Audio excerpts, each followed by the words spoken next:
This is an anime recap video, and in this video, I'm going to show you a pirate crew named the Straw Hats, including Luffy, Zoro, Jinbei, Sanji, Robin, Nami, Brook, Usopp, and Chopper arriving on Egghead Island, also known as the Future Island, to save the genius scientist Dr. Vegapunk. The Straw Hat Pirates are reading the news and discovering the allegation that Sabo killed Nefertari Cobra. Immediately, Luffy yells that he doesn't believe Sabo would do such a thing, and Robin sides with him, revealing that the Revolutionary Army's enemy is the world nobles, not regular kings. They also read that Vivi has gone missing, and Luffy orders that a course be set for Arabasta right now. Zoro tells him that it is pointless because Vivi was last seen in Egghead, but Luffy simply says they head there instead while Zoro kicks over a chained-up barrel that has caribou inside. Zoro reminds Luffy that Egghead is the den of their enemy, but Luffy simply calls him a chicken while Zoro retorts that they need more information. Sanji sobs over Vivi's condition while Chopper laments that her father is dead, as he is nice to them back in Arabasta, something Usopp agrees with. Nami is also worried for Vivi's safety as well, and Jin comments how tumultuous the Lively is. Franky and Brook state they don't believe Sabo killed Cobra, with Brook even adding he's never known anyone displeased with the Sand Kingdom.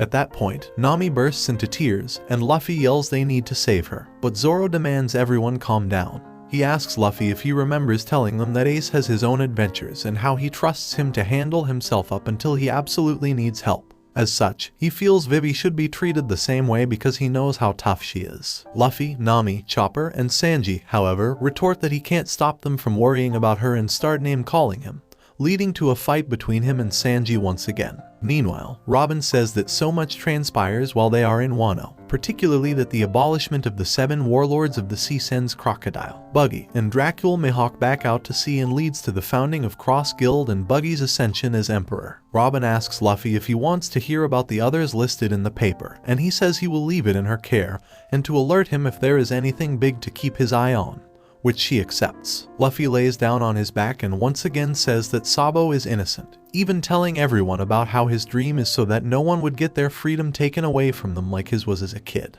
He reminisces over the day he, Sabo, and Ace made an oath, and Luffy tells everyone what he told them, resulting in a surprised reaction from everyone, with Usopp saying what Luffy wants is impossible despite his beliefs. It then occurs to Luffy that he had never actually told them what he told his brothers and Shanks, but simply says that at the end of his dream, that is what he wants. The crew's reactions become one of encouragement, and Franky declares to Luffy that becoming the Pirate King is the bare minimum to achieve it, adding that there is to find only one road Poneglyph to get to Laugh Tale. But Robin tells him it's not that easy, since no one has seen that Poneglyph in years and there are no clues as to where it may be. Meanwhile, at Marine HQ, the Marines track where Sabo is calling Momwaro Island from and learn it is Lelouja Kingdom, one of the nations the Revolutionary Army helped rebel. The 5 elders remark on this development and call him unfortunate. On Momwaro Island, Sabo apologizes for the trouble he caused and confirms he did not kill Cobra, but he saw something unbelievable. Specifically, he saw someone sit on the empty throne.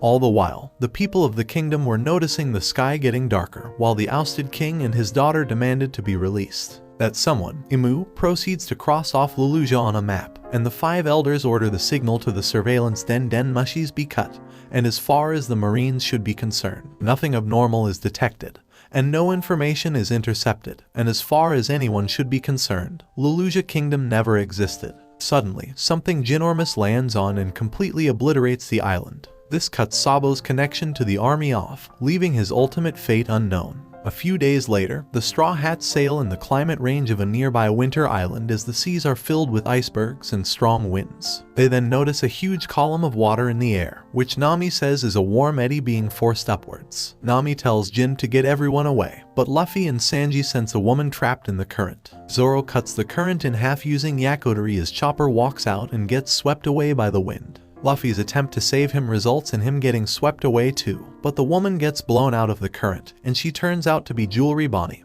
with a new bounty of Billy 320 million. Luffy seizes Jewelry Bonnie by the ankle as she wakes up, gasping for air. However, she reveals that not only was she being chased by a monster underwater, but that monster is now below the Thousand Sunny. She tells the crew to look down, and they do so to see a horrifying monster about to swallow them whole. They manage to get out of the way as the monster, which seems to be a giant metal shark, breaks the surface of the water and knocks the ship into the air. Jin notices that Luffy, Chopper, and Bonnie have fallen into the sea, and he asks Frankie to take the helm while he dives in to rescue them. Frankie activates the Thousand Sunny's ship bottom rabbit screw and starts moving the ship away from the shark at rapid speed. However, the shark fires several torpedoes at the ship, causing it to capsize and knocking everyone into the water. Jin grabs the three as he hears the explosion, and when he resurfaces, he sees that the current is too strong for any ship to steer through. The shark opens fire on him, but he has the three devil fruit users take a deep breath before he dives back down. Meanwhile, the other Straw Hats are unable to get back to the surface because of the current's strength. Just as the shark is about to eat everyone, a large robot appears from behind it and bashes it. Meanwhile, on a nearby island resides Marine Base G-14, where Tashigi is caring for the children rescued from Punk Hazard.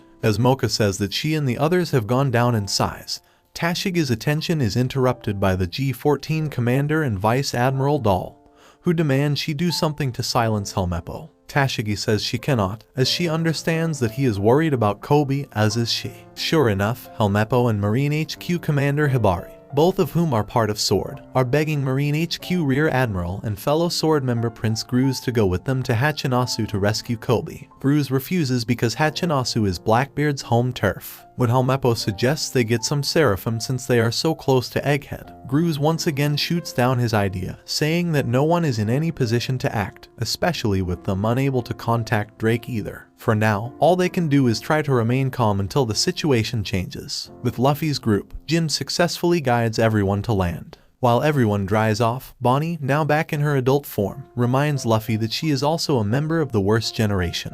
Despite considering him her enemy, she thanks him for saving her. Inquiring about Luffy's altered wanted poster, she receives a cryptic response. Luffy mentions it reflects his appearance when he is free. When asked if he is worried about his crew, Luffy confidently asserts his complete trust in them. Jin, intrigued, questions Bonnie about her crew and ship. She discloses that she arrived alone, and her ship fell victim to the metal shark. Mentioning her hunger, Bonnie suggests they find a restaurant. Luffy agrees, but Bonnie reveals an inconvenient truth: they are far from any eatery. The island they currently inhabit is Egghead, a world government-owned island supposedly 500 years in the future, and the location of Dr. Vegapunk's research lab. She then informs Luffy that her presence on Egghead is tied to business with Vegapunk. Meanwhile, the rest of the crew experiences a life-saving moment as the large robot picks up the Thousand Sunny, preventing everyone from drowning. The crew is taken aback by the sheer size of the machine.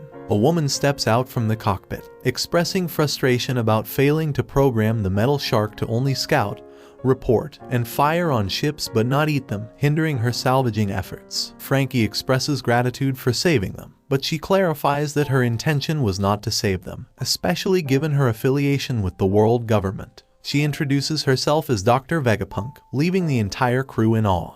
Like and comment if you enjoy this video. Subscribe to my channel for more anime recaps, and tell me what anime recap you like to see next in the comments below.